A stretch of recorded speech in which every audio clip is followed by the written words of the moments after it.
Hello, folks. It's me, the old deplorable basket case here. So we've had midterm elections. Oh boy, have we had midterm elections. Um, Not about as expected, actually. Um, as midterms usually go. The opposition party took the House, while the administration party actually not only held the Senate, but took more of the Senate, which is a little unusual. But so this is not the most important election of our lives. It never was. That was really nothing but a lot of hyperbole.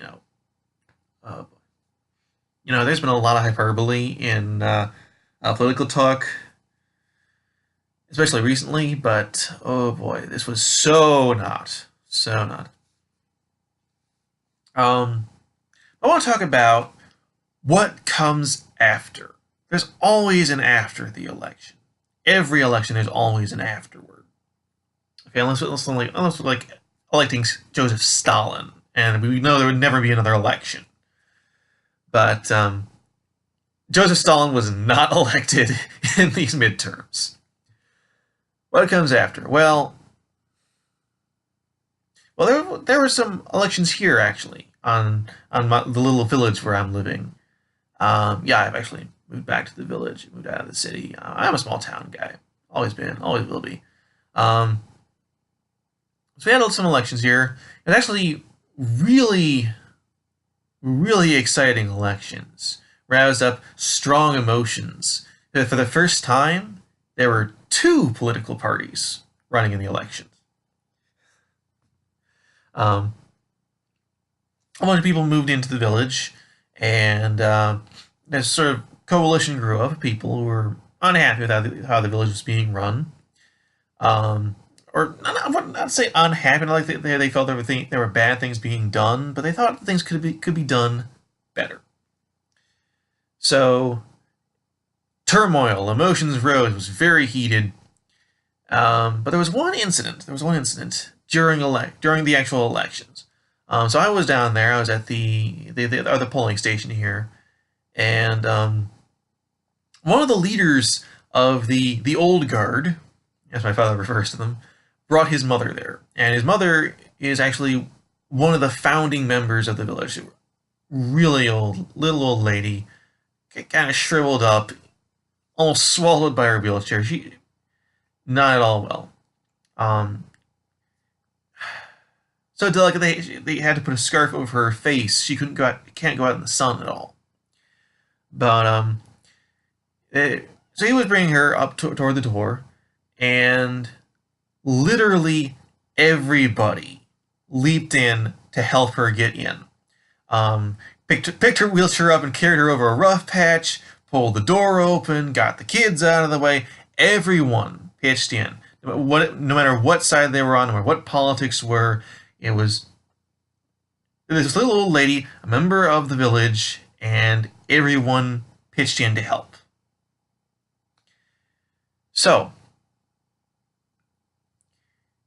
I felt really encouraged about that because I know that this is a reminder. This shows not just me, but everyone involved that whatever politics there are, we're all together. We'll all pitch in to help each other when it's really needed. So in America, across this great nation, we all could scream about how it was unfair and the election went wrong and bad people were elected and show up at people's houses and threaten their wives and so forth, like some people in this country seem to enjoy doing. Or we could all recognize that we're all together. Whatever political differences we have, however we may disagree over what direction we're going in, we're all in the same boat. And we really should all pitch in to take care of each other because, well, it's a big, dangerous world out there. And as wonderful as this country is, as powerful as we are, as free as we are, fighting each other will wreck us on a rock. So, that's my point. We're all together. Stop arguing over things that are over and done with. We got plenty to argue over anyway. And there's so many other things that are more important that we all do agree on. That, or at least the vast majority of us agree on. Freedom and justice and virtue. These are important. And if we get so involved in political squabbles, we as a people will lose sight of them. And that would be disastrous. That would be bad. So, well, that's all. That's all I got to say. I'm done. Thank you for watching.